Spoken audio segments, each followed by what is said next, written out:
Abbaa, kan Ilmaa, kan Hafuura Qulqulluu Waaqa tokkoon ni amanna. Ameen. Kabajamootaa fi jaalatamootaa maatiiwwan Waaqayyoo, Waaqayyoon kan jaalattan, Waaqayyo isinin kan jaalatu, hundumti keessan biyya keenya Itoophiyaa, biyya keenya ala biyyoota garaa garaatti kan argamtan maatiiwwan tawaahidoo hundumti keessan akkam jirtu, akkam yoo dhageessanii akkamiin turtanii, badii keenyaa fi gochaa keenya osoo hin laaliin yeroo qabnu irratti sa'a kana dabalee yeroo kanaan kan nu qaqqabsiise Waaqa keenyaaf galanni haa ta'u. Yeroo hundumaa gaafa isa waamnu maqaan isaa kan biraa namni maqaan giiftii keenyaa maqaan ishii kan galatoome kan ulfaate nuuf haa ta'u. Ergamoonni qulqulloonni, raajoonni, toloonni galanni ulfinni isaaniif haa ta'u. Eebbi qulqullootaa aarsumaan giiftii keenya, eegumsi ergamootaa, ifamni gooftaa keenya hunda keenya duukaa haa ta'u. Guyyaa har'aa kana barnoota keenya walitti fufiinsaa waa'ee 666tti osoo hin beekinis otoo beeknus kallattiidhaanis al kallattiidhaanis kallattii ittiin miseensa 666 ittiin taanu otoo hin beekin, otoo hin beekinis otoo beeknus innis maalidha jennee gaafa ilaallu inni jalqabaa hojiiwwan onlaayiniin hojjetamu appilikeeshiniitiin haa ta'u, onlaayiniitiin haa ta'u, faayidaa garaa garaatiin haa ta'u, yeroo ammaa kana uffanni otoo hin hafin, waan nyaannu otoo hin hafin, waan dhugnu otoo hin hafin, appilikeeshiniin garaa garaa otoo hin hafin, otoo hin beekin miseensa jara kanaa, miseensa garee kanaa namoonni baay'een otoo hin beekin ta'aa jiru. Nyaataan kan galu, appilikeeshiniitiin, hojii onlaayiniitiin kan hojjetamu, qarshii kennuudhaan. Inni biraan immoo niqqisaatii yookiin immoo tumaa garaa garaa miidhaginaaf jennee morma keenya, irree keenya, dugda keenya irratti otoo hin beekin godhachaa jiru irratti. Egaa akkuma beekamu karaa baay'ee sakuurdi ta'e, baay'ee iccitii ta'e, baay'ee gadi fagoo ta'e kan duratti hojjetamaa jiru. Niqqisaatii yookiin immoo tumaa garaa garaatiin hojjetama. Wanta nyaannu irratti hojjetama. Wanta dhugnu irratti hojjetama. Wanta uffannu irratti hojjetama. Wanta irra ciisu irratti hojjetama. Deemee karoorichi jiraachuu Waaqayyoo የእግዚአብሔርን ሕልውና መኖር አምላክ መሆን ፈጣሪ መሆን ከውስጣችን ቀስ በቀስ ፍቆ የማውጣት ስራ ሱታ ኬሰ ኬኛ ኬሳ አከ በለሱ ዋቄፈኖ አፉራ የአምልኮትን ስርዓት ከውስጣችን ቀስ በቀስ እየተውን እንድንሄድ ኢሳ አከደም ደገቻ አከደም ኑጎችሱዳን ማዮ ይላልተን በዚህ ሰዓት በዚህ ደቂቃ ከዚህ እስከዚህ ሰዓት ይሄንን ሰርታችሁ ይሄንን ታገኛላችሁ። ከስማ ሆጂዋን ኦንላይን ወር ሆጀተን ኦፌገኖ ጉዳ ኢሜሊዳን lakkoofsa bilbilaatiin maqaadhaan waan garaagaraatiin wanti hojjetamaa jiru. Yaa ra'ee marga malee, yaa saawwaa marga malee qilee hin agarree akkuma jedhamu ra'eetu jedhanii qileera dhaabatteetu baala dheeddi yookiin immoo marga dheeddi. Jalashi maaltu jira qeerransa jira. Inni haala mijeeffatee kokkee ishii qabee achirraa gad darbachuudhaaf yookiin immoo nyaachuudhaaf yaa ra'ee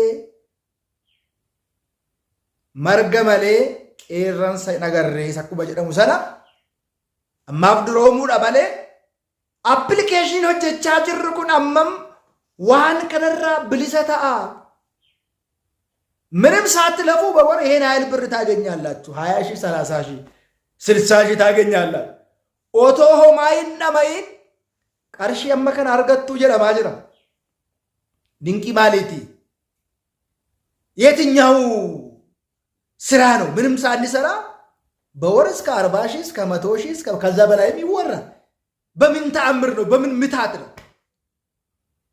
እንዴ? አክብት ለምኖቶ ማን ነው ጀቲን ኦንላይን ታየ ኮመ ሸንተመ ጃታመ ፍረተ እንዴ ወንጌል ልኬ ጥሬ ግሬ ለፍቴ ላብህን አንጠፍጥፌ ብላ እንጂ ተኝቴ ምንም ሳትሰራ ምንም ሳትለፋ ብላ የሚል የተጻፈልን የለም እንጂ ታዳ ኦቶ ሂኖ ጀቲን ሆጂኛን ኩን ሚያይ ህምበሬዳይ ኑፈየዳይ ጀኔ ኦፍላሉ በርባትሳ ደደምኔ ዳማቲ ኬኛቲ ደፍቀ ኬኛቲን መለ ኦቶ ሆማይን ሆጀቲን በሰዓት ይሄን አይል በቀን ይሄን አይል በሳምንት ይሄን አይል በወር ይሄን አይል ከንጀዱ ኩኒ ኢሳ ዱፍ ወሪ ዱግደ ኬሰን ኤሬ ኬሰን ሞርመ ኬሰን ቃመ ኬሰን ረት ቱማ ዮኪን ሞ ንቅሳቲ ቱመተን ማል ጀደ መለቶ ከሚሽን ረጅረ ማሊፍ ዲበተን ፈኬኛቲ ሚደግናቲፍ ተኡ ደንዳ ዲቤ ገራገራቲፍ ቱማ ገራገራቱ በቹ ደንዲስ አመጋ ባየ ረቂቅ እጭቲ ከንተኤ መለቶ እንጃ ጃተሚጃ አፕሊኬሽኒቲ ቱማ ገራገራቲ ኡፈተ ገራገራቲ ኛተ ገራገራቲ ዱጋቲ ገራገራቲ ኦቶ ሂምቤኔ ፉደኔ ፈየደማ ጅር ነሞን ኦቶ ሂምቤኪንስ ቤከኒስ ክዮ ከነ ኬሰ ገላ ጅሩ ክዮ ከነ ኬሰ ገሉን ሰልጳት ክዮ ጃተሚ ጃኬስ ኤልሙናቲ ከነ ኬሰ ገሉን ሰልጳት ከለቲ ሰልጳቲን ኦንላይኒቲን ኢሜሊዳን ዋን ገራገራቲን ዋን ሰልጳቲን ደምኔ ሚሰን ሰውቲን ገሉ ደንዴኝ ገሩ አቺ ኬሳሞ በሁን ባየከን ኡልፋት ይጋንጩ በበኒ ስላሴቲን ገደኒ ፋኖ ረጀተኒ ዱብሮ ማረቢ ገነኒ ዴቢአኒ ኢዶ ገነማት ዴብኡን ባየ ኡልፋት አከሴኑ በውን ሰልጳሚት ዱጋን ስንትበ አከሴኑ በውን ሰልጳሚት ኦፌ ገጣ ሴኑን ዱራ ጢንጠላቲ ኢላላ ነፈየደም ሆነ ይንፈየዱ ነባሰም ሆነ ይንባሱ ይህ መንገድ ያዋጣኛል ወይስ አያዋጣኝም? ይበጀኛል አይበጀኝም? ይጠቅመኛል ይጎዳኛል የምለውን ለይታችሁ ይወቁት። መግባት ቀላል ሊመስል ይችላል፣ በቀላል ሊገባ ይችላል በዚህ ማህበር ውስጥ። መውጣቱ ግን ከባድ ነው። የህይወት መስዋዕትን ያስከፍላል።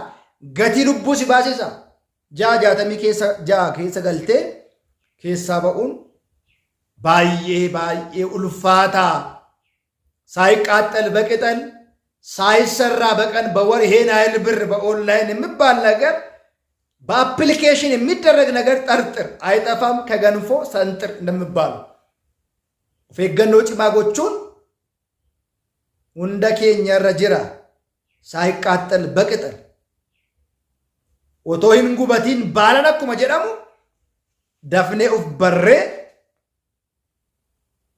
ከራ ዋቀዮት ዴብኡን በርባችሳ namni danuun immoo otoo hin beekin appilikeeshiniidha waan ta'e miseensa ta'eera. Kallattii garaagaraa wantoonni hojjetaman amma baay'een isaanii parsantiin 70 ol gara kanatti kan nu geessan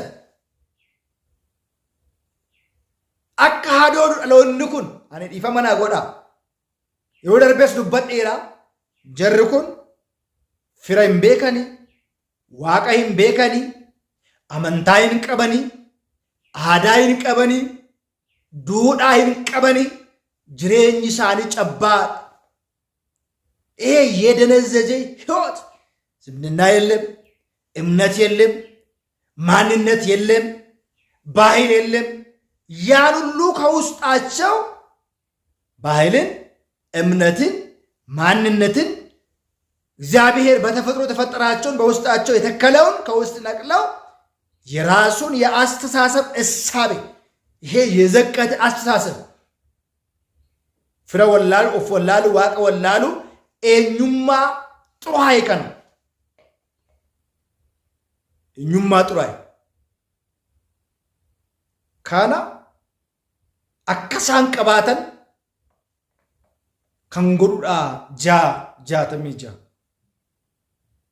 አማስ ለደቢኤን ስለተማ ዋና ከሲራ መታ ከሰን ኤጋ ከእንደዚህ አይነት ስራ ራሳችሁን ጠብቁ ሳትለፉ በዚህ ይሄን አይል ብር ታገኛላችሁ እንዲህ ከሆናችሁ አባል ከሆናችሁ ይሄን አይል ብር ይከፈላችኋል ከንጀደመኑቲ መማጅሩኩን ባን በላይሻል ድንግል ማርያምን ክደን የምንበላው ምግብ ቅዱስ መስቀልን ክደን የምንበላው ምግብ የምንከብረው ሀብት የምናከማቸው ሀብት ቢቀርብን ይሻላል ከክርስቶስ ውጪ ሀብት ምን ያደርጋል ከድንግል ማርያም ውጪ ከመስቀል ውጪ ሀብት ምን ያደርጋል ሰላም ሊሆን እኮ አይችልም ያጠፋና እንጠፋለን ይንበን ነበር ሁማኑን ፈየዱ በር ክርስቶስን ቀበኔ ቤሉ ብሉኑ ወያ አካ አልዓዛሪፍ ነው ወይስ ናሳኒ ቤኩ ደንደኛ መጫብል ሁሉ ከይሰ ይዮምኔ ጎፍታ ቀባነ ጅራችሁ ወያ ሶሮምኔ ጎፍታ ገነ ጅራችሁ ጅሬኛ በረበራን አርገን ዋንታ ይጣፍ ሁንዱም ትከሰን አፉራ ከነራቲ ሶማፍ ሰገዳ ከእናቲን ፈጋዳ ዋቀ ከሰን ከረዳ የዋቀዩ በረከና አና በረደ መጡሙራን ታይሲን ራጂ ከረቲ ራወቲን ጅዳቲ ዋቀዩን ከረዳ ዋቀዩ ሲና ኤጎ ሲና ኤብሱ በርኖታ ቢራ ኩታ ሰደተፋ ከንዱብስኒ ከነገር ራቲ ለጋ ቀበኔ ሲኒ ዲያና ሐራፍ ከኑ ማኑ ጋአ ገለኒ ዋቀዩ ፋታው ገለቶማ